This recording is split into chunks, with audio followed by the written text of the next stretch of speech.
Si Nostradamus ay pinakasikat na manghuhula at astrologo sa kasaysayan. Ang kanyang mga hula ay talaga namang naging kontrobersyal dahil karamihan sa kanyang mga hula ay misteryoso at nakakatakot. Mula sa kanyang aklat na Les Prophetes, iniulat niya dito ang kanyang mga pangitain sa pamamagitan ng mga tula na kilala bilang quatrains. Maraming henerasyon na ang nagpatotoo at pinaniniwalaan na si Nostradamus ay nakapredict at nakahula ng maraming mahahalagang pangyayari sa kasaysayan tulad ng pagpaslang sa mga magkapatid na Kennedy, pagkatalo ni Napoleon at ang pag-atake sa 9/11, maging ang malupit na sunog sa London, ang pambobomba ng atomika sa Hiroshima at Nagasaki, Japan, at marami pang iba na tila naging makatotohanan. At ayon sa mga eksperto, sa bawat taon o siglo ay mayroon itong matitinding hula.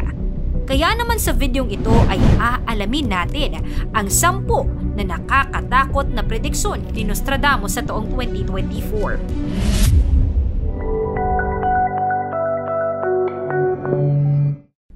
Pang-10, malubhang delubyo sa taong 2024. Hindi na natin kailangan pa si Nostradamus para sabihin sa atin na ang patitinding problema sa klima ay patuloy nang nangyayari, kung saan panay iniuulat ang mga malulupit na mga bagyo, sunog at pagtaas ng mga temperatura ngayong taon. Pero ang nakakaintriga ay kung paano niya ito tila inunawa at inaasahan mula sa mga siglong nakalipas. Ang tuyong lupa ay magiging mas tuyo. Yan ayon sa di umano kanyang hula. Magkakaroon ng malalakas na baha sa iba't ibang bahagi ng bansa at malawakang gutom sa pamamagitan ng mga pestiferous wave ang mangyayari.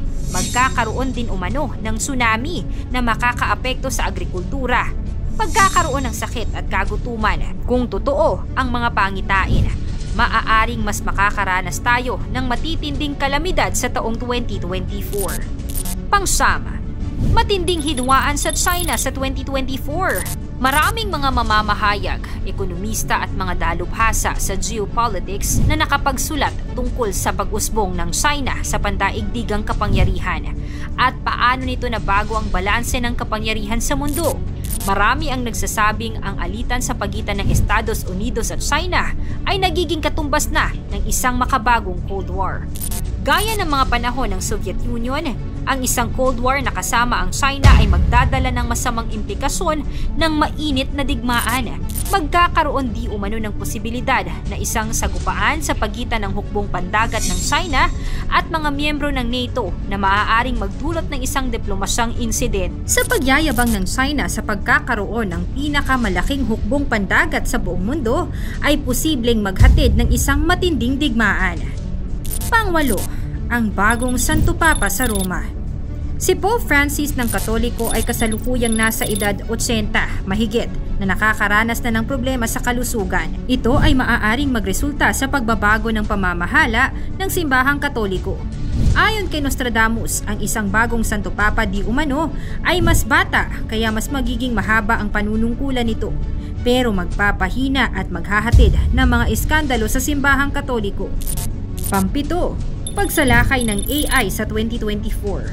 Sa taong 2024, ayon sa mga hula ni Nostradamus, mag-uumpisa ang malawakang impluwensya ng Artificial Intelligence o AI na magdudulot ng kalituhan at kawalan ng seguridad sa buong mundo.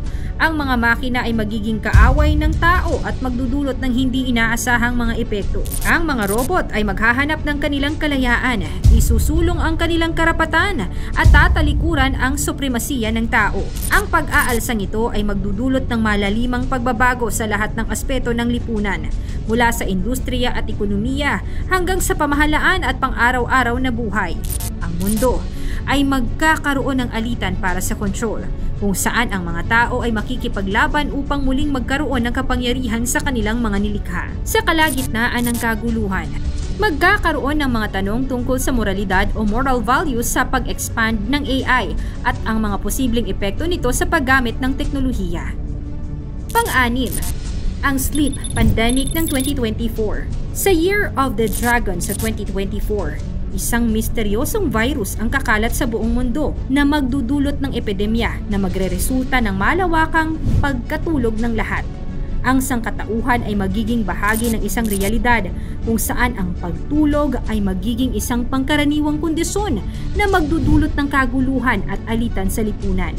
Haharapin ng mga tao ang hindi matitinag na kagustuhan sa pagtulog at sila'y magkakaroon ng labis na antok na nagpapahina sa kanila ng walang tigil na magbabawas ng kakayahan ng tao. Ang lipunan ay haharap sa malalimang epekto ng pandemya na ito kung saan ang mga trabaho, paaralan at araw-araw na gawain ay hindi gagalaw. Ang mundo ay magiging isang lugar kung saan ang mga panaginip ay maghahalo sa realidad at ang mga tao ay hirap ng pag-ibahin ang paggising at pagtulog. Panglima, extraterrestrial invasion.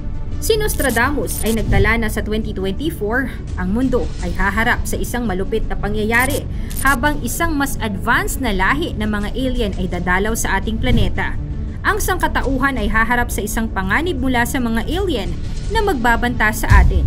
Isang lahi ng mga alien na mas mataas sa teknolohiya at katalinuhan ay darating sa mundo na may layuning sakupin ang ating planeta. Ang kanilang mga motibo ay mananatiling misteryoso at ang sangkatauhan ay mapipilitang harapin ang hindi inaasahang pagtutunggali sa mga nilalang. Pang-apat, ang malupit na social media. Isang mapanlinlang na social network na inilunsad noong 2023 ay mabilis nakakalat, magmamay-ari sa isipan ng mga tao at gagamitin ang mga ito para sa masamang mga layunin. Ang kapangyarihan ng social media ay magiging baluktot, magdudulot ng kaguluhan at distorsyon sa lipunan. Pangatlo, isang malaking kometang papalapit sa mundo ngayong 2024. Isang napakalaking kometang dati hindi natukoy ng mga astronomo ay papasok sa ating solar system at magdudulot ng panganib sa ating planeta. Ang napakalaking sukat nito at direksyon ng pag-ikot ay magiging senyales ng malawakang potensyal na pinsala. Pangalawa, cyber chaos. Isang sunod-sunod na mapaminsalang cyber attack sa mga kritikal na infrastruktura at militar na sistema ay magdudulot ng kaguluhan at pagdududa sa pagitan ng mga bansa. Ang mga makabagong hacker at mga unit ng cyber warfare na suportado ng gobyerno ay gagamitin ang mga kahinaan, magpapakawala ng mga masalimuot na atake upang pabagsakin ang mga communication network, sisirain ang mga sistemang pinansal at kakalabanin ang mga mahahalagang mekanismo ng depensa at magdudulot pa ng mas maraming kaguluhan sa geopolitics. At una, ang kontrobersyal na hula ng pagkapanalo ni Trump sa halalan ng Pangulo noong 2024. Ang mundo ng mga hula ay palaging nababalot ng misteryo at walang pangalan ang mas kilalang kilala sa larangang ito kesa kay Nostradamus. Iniwan ng sikat na manghuhula noong ika-16 na siglo ang isang kayamanang yaman ng mga pangitain kung saan ang ilan sa mga ito ay tila nagiging tumpak sa mga siglo ng pagdaan. Isa sa mga hula na kamakailan lang ay nagkaroon ng pansin ay ang posibleng pagbabalik ni Donald J. Trump sa pinakamataas na posisyon sa Estados Unidos sa halalan ng Pangulo noong 2024. Gayunpaman, sa loob ng hulang ito ay naglalaman ng isang malupit na kwento na nagpapakita ng magulo at masalimuot na larawan ng kinabukasan ng Amerika sa ilalim ng pamumuno ni Trump.